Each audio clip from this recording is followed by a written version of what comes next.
Rob Grimes with the IFBTA, and I'm really pleased today to do another one of our Meet Our Member series, introducing MicroTouch, who is a global industry partner member of the IFBTA. And with me today is John Dittig, who is the Vice President of Business Development for MicroTouch. So welcome. Thank you, Rob. Appreciate you having me. You've been with MicroTouch 6 months? 6 months, yes. Okay. So, there are a lot of choices in the industry. And by the way, you don't jump around, because I'm sort of following the career here in there. 5 companies in 30 years. In 30 years. So that's really good. So what was the decision behind, why MicroTouch, versus there are lots of options. You could have gone, directly with a point-of-sale manufacturer or something like that. Sure.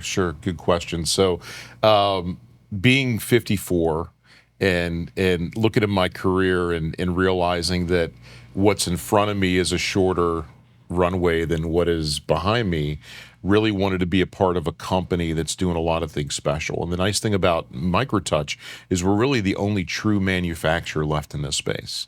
And so a lot of the people that I worked with 20 years ago, when I started talking to them and where I wanted to be a part of something that is special, that a brand that everybody knows, and not only that, but has the best portfolio in the industry, whether it's all-in-one KDS kiosk or large format touch. But you're staying true to your swim lane here. I mean, personally as well as the company. Yes. So if you want, I heard you say that you're the last one standing. You're the people that are there. There must be a reason for that. It can't be because nobody just made the right offer or something like that to make them part of something else. There must be something special that makes them competitively different than the competition in the market. There is. I think being an OEM and controlling your own destiny, especially with chip shortages we saw a couple years ago. Right. And we use the best chips in the market with MediaTek and they're all AI. They're fantastic. They're the best out there. So being an OEM and controlling your own destiny, there's something to that. A lot of the people we compete against, they're using a contract manufacturer. So they're not, they can design their product, but they're not making their own. Right. A lot of people have gotten out because they don't have the scale. Where with us being a large OEM, whether it's making products for Tesla, making products for the airline industry, making products for like a Peloton, right? I mean, so people would think about all those different industries. I mean, it's really you're saying that you do all these different industries, but the how do you then stay specific, or what makes the food service retail industry different than those? Or is it really just what's going on to the devices themselves? I think what makes it different is the majority of the volume with touch is going to be involved around food and beverage and retail. And having the MicroTouch brand in front of those customers and telling the story, like I told Bill before I joined the company, when our parent company TES bought MicroTouch 4 years ago, and I came over here and I got in front of end users, I'm like, we're like one of the greatest stories never told. No one knows about our OEM prowess and how big we are on that front, but when you tell the actual story and say you're using our product today in many facets, I never knew that MicroTouch TES did that. And so by telling the story and showing them the product, and not only that, but all of our products are optically bonded. We have anti-glare on them. A lot of people don't pay attention to that type of detail. And when you get that in front of an environment like a KDS, that makes all the difference. Well, so there are two subjects you just brought up that I want to make sure we talk about. But let's just start with the last one. So in the old days, which, by the way, my definition in the old days in this particular question might be 10 years ago. Okay. So as people really started to go ahead and do things like KDS, or they really started to take a look at doing kiosks or drive-through with touchscreen or putting screens outside, they always talked about the environment, in our industry.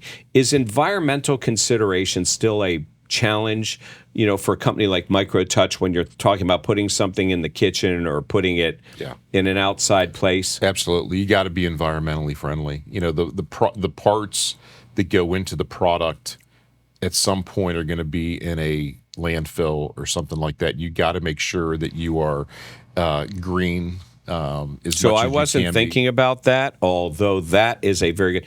So let's just come back to that one. So What I was asking about is what goes into the kitchen. They always talked about the grease, the heat. Yeah. If you're touching a touch screen, to go ahead and bump things off instead of using a bump bar or something like that. Yeah. Does something need to be special in that environment? It's the software and having everything touch enabled. A lot of the companies we're using today are getting rid of the bump bar. A lot of the the systems that have been like a legacy 17 or a 19-inch LCD screen with a bump bar. You don't need that anymore. All you need is a touch screen, and the orders just flow. It's so much easier, so much more efficient, which is why you're seeing the explosion in the KDS business. Okay, so now let's go back to the other question, because you're bringing up something a lot of people really don't talk about, but it's interesting. It's come up 3 times in the last 2 weeks for me. I was on a call earlier this week with a group in Australia that is funded by the government, and they're trying to show how more technology should be used in Australia, especially in hospitality and food service. But their focus is the labor market. So when the government gets behind it, it's because they want to have jobs and they don't want people going out of business. Right. But what are the 4 subjects that they're talking about besides operations and besides, accounting stuff? Oh, sustainability, and supply chain out there too, right? Yeah. But now let's just talk about the green piece of it, because that question seems to come up a lot. And even when operators are replacing their existing systems, what do they do with them? So how are you different moving towards the future in that area? Because you're also global, and we do know that regionally there are different requirements and things as well. There are. The policies here are going to be different than they are in France or China or something like that. So the nice thing about our products is when you buy them, they're going to last, right? So a lot of people are on a 3-year refresh. Our products in a lot of cases are going to last 5-7 years, especially so 5 to 7 years is the traditional old way of thinking, and then people start to get to 3-year and evergreening and things.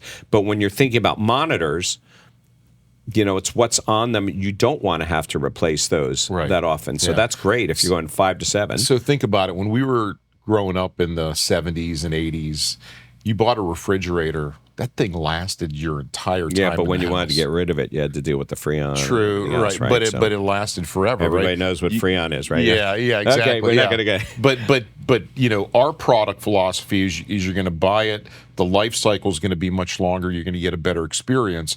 But also, if you decide to trade it in, things of that nature, there's trade-in programs. And then also, if it does go into a landfill one day, our products are going to be as green as possible, right? So it is very important for us. And realize, you think about it, like the company that I came from before I joined MicroTouch, think of how many TVs they sell a day. It's just mind-boggling, right? So all these plastics, you've got to make sure that you have the environment in mind when you're making these solutions. And you can't just throw them really into a dumpster. No. Not like the old days. And with those CRTs, too, those big, it's a whole different ballgame, right? Yeah. So, okay. So it may not be upfront with people, although I will tell you sustainability and thinking green and the environment and the future not only is important to companies today, especially these SMBs that are new emerging brands where they really grow up with that as part of it. It's important to the employees. It's important to the customers. And it's becoming more important. I don't know that everybody always asks those questions. So it's really good to hear that MicroTouch is in front of that. But being a global company, you have to be even more in front of that because there's so many different requirements. Yeah, we're not just selling a box, we're selling a solution. And part of that solution is making sure the experience is fantastic for the end user, the product life cycle is going to be longer, and then of course you have the green portion of that as well. So it's a combination of pieces. Is sort of like why MicroTouch and why do you want to invest in this either way. And so I want to thank John Dittig, the Vice President of Business Development for MicroTouch, our global industry partner member, for joining us today and being part of the IFBTA and supporting the industry. Thank you so much. I appreciate it. Thanks, Ron.